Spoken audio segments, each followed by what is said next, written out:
देखेंगे कि सामान्य और विशेष रेखांकन में एटलीस्ट क्या अंतर है। अभी मैंने आपको दो प्रकार के रेखांकन बताए। पहला रेखांकन था आपका सामान्य और दूसरा था विशेष। उसके बाद डबल क्रॉसिंग में मैंने आपको बता दी। तो सामान्य और विशेष रेखांकन में क्या अंतर है, दोनों ही चेक पर किए जाते हैं। तो सबसे पहला कि परिभाषा की धारा में अंतर है। जब भी कभी हम विनिमय साध्य विलयक अधिनियम को उठा करके देखते हैं तो क्रॉसिंग के बारे में जो एक्सप्लेन किया गया है, तो जब उस एक्ट की जो सेक्शन 123 है वो सामान्य क्रॉसिंग के बारे में बता रही है, जनरल क्रॉसिंग के बारे में बता रही है कि रियल में सामान्य रेखांकन क्या होता है, और उसी एक्ट की सेक्शन 124 जो है वो विशेष रेखांकन के बारे में बता रही है। तो सबसे पहला डिफरेंस है इनकी परिभाषा की धारा में अंतर कि 123 ये बता रही है कि दो तिरछी रेखाएं जब किसी चेक के मुख्य पृष्ठ पर या विनिमय साध्य विलेख के मुख्य पृष्ठ पर दो तिरछी रेखाएं समानांतर तिरछी रेखाएं खींचना जनरल क्रॉसिंग कहलाता है। जब सेक्शन 124 बता रही है कि किसी भी विनिमय साध्य विलेख के मुख्य पृष्ठ पर दो तिरछी रेखाओं के बीच जब हम किसी बैंक का नाम लिख देते हैं तो वो विशेष रेखांकन कहलाता है। तो सबसे पहला अंतर जब कभी भी हम लिखते हैं मीनिंग, अर्थ या डेफिनेशन का लिख देते हैं। उसके बाद है दो तिरछी रेखाएं। सामान्य रेखांकन में केवल मात्र मुख्य पृष्ठ पर दो तिरछी रेखाएं खींच देना ही जनरल क्रॉसिंग कहलाता है। आपने कोई शब्द लिखा है and company not negotiable account पे ओनली तो भी ठीक है, और अगर आपने वो शब्द नहीं लिखा तो भी ठीक है। लेकिन विशेष रेखांकन में दो तिरछी रेखाओं के बीच में किसी बैंक का नाम होना जरूरी है। बिना किसी बैंक के नाम की वो स्पेशल क्रॉसिंग नहीं होती है। अब आपने एंड कंपनी अकाउंट पे ओनली वो शब्द लिखा या नहीं लिखा, that is not the matter, उसमें कोई फर्क नहीं पड़ता है। लेकिन ये जरूरी है उसके साथ आप वो शब्द भी ऐड कर सकते हो। उसके बाद है सुरक्षा। देखा जाता है तो सुरक्षा की दृष्टि से सामान्य क्रॉसिंग को कम सुरक्षित माना जाता है। ये कम सुरक्षित है क्योंकि इसमें चेंजेस पॉसिबल हो सकते हैं, जबकि विशेष रेखांकन जो है वो बिल्कुल सुरक्षित है। पेमेंट आपका उसी बैंक में जाकर के होगा जिस बैंक का नाम दो तिरछी रेखाओं के मध्य है और जो अकाउंट नंबर आपने चेक के बैक पर लिखे हैं, तो ये बिल्कुल सुरक्षित है। भुगतान के संदर्भ में इसका पेमेंट वहीं होगा जहां धारक चाहता है। उसके बाद है भुगतान। तो सामान्य चेक का जो भुगतान होता है वो आप किसी भी बैंक से प्राप्त कर सकते हो, क्योंकि इसमें किसी बैंक का नाम ही नहीं लिखा। तो आप किसी भी बैंक से, जहां आपका अकाउंट हो, जहां आपको सुविधा हो, आप किसी भी बैंक से उसका पेमेंट प्राप्त कर सकते हो।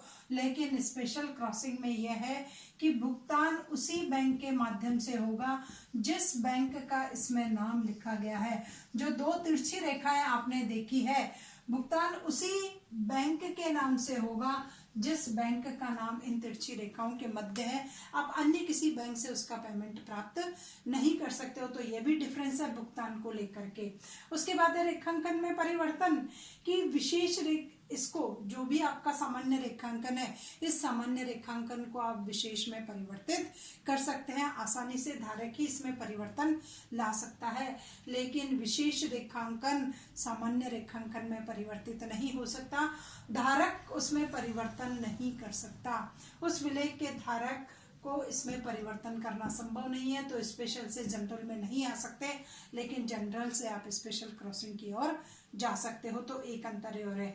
उसके बाद बैंक का नाम की जनरल क्रॉसिंग में कहीं किसी बैंक का नाम नहीं होता है, जबकि स्पेशल क्रॉसिंग में किसी बैंक का नाम होना कंपलसरी है। तो these are the difference between special and general crossing. सामान्य और विशेष रेखांकन दोनों में क्या अंतर था। अब आता है कि चेक का रेखांकन कौन कर सकता है। तो चेक का रेखांकन सबसे पहले तो लेखक है कि अगर मैं किसी को लिख रही हूँ और मुझे मालूम है मुझे मोहन को पेमेंट करना है, तो मैं क्रॉस कर करके अकाउंट पे ओनली लिख करके उसको दे देती हूँ। तो लेखक कर सकता है सबसे पहले। उसके बाद धारक की मैंने मोहन को उसके नाम का ही चेक काट करके दे दिया। अब मोहन उसका धारक हो गया। मोहन चाह रहा है कि अभी विंडो पे बहुत लंबी लाइन लगानी पड़ेगी, खिड़की पर पेमेंट जरूरी नहीं है, तो वो खुद भी उसको क्रॉस कर सकता है। तो धारक उसका रेखांकन कर सकता है अगर वो चाहे तो। उसके बाद बैंक, जब मोहन बैंक में जाता है और बैंक वाला कहता है कि पेमेंट अभी नीचे तो इसको क्रॉस कर दूं, तो पेमेंट वाली विंडो पर ही दो क्रॉस रेखाएं करके आप चले जाते हो और वो चेक का पेमेंट आपके खाते में चला जाता है। और कभी कभी बैंक खुद भी आप कलेक्शन बॉक्स में डाल के आ जाते हो चेक के बैग पर अपने अकाउंट नंबर लिख करके, तो बैंक खुद भी उसको क्रॉस कर करके कर सकता है। और अपराक्रमण्य शब्द नॉट नेगोशिएबल वर्ड जो होता है वो धारक द्वारा कभी भी उसमें जोड़ा जा सकता है। तो ये था कि रेखांकन कौन कर सकता है। इससे पहले अभी मैंने आपको बताया कि विशेष रेखांकन में क्या था, 2 बैंकों के नाम थे।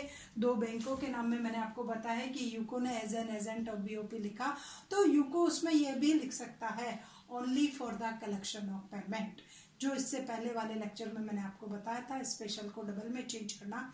तो वहां मैंने आपको बताया था कि यूको बैंक ने बीओबी को एज एन एजेंट अपॉइंट किया, तो यूको बैंक एक शब्द और जोड़ सकता है as an agent for collection या for collection of payment. Payment को कलेक्शन करना ही बस उसका काम है, वो पेमेंट को रख नहीं सकता, उसको वापस इसको यूको बैंक को सेंड करना पड़ेगा। तो ये था इन दोनों क्रॉसिंग में अंतर।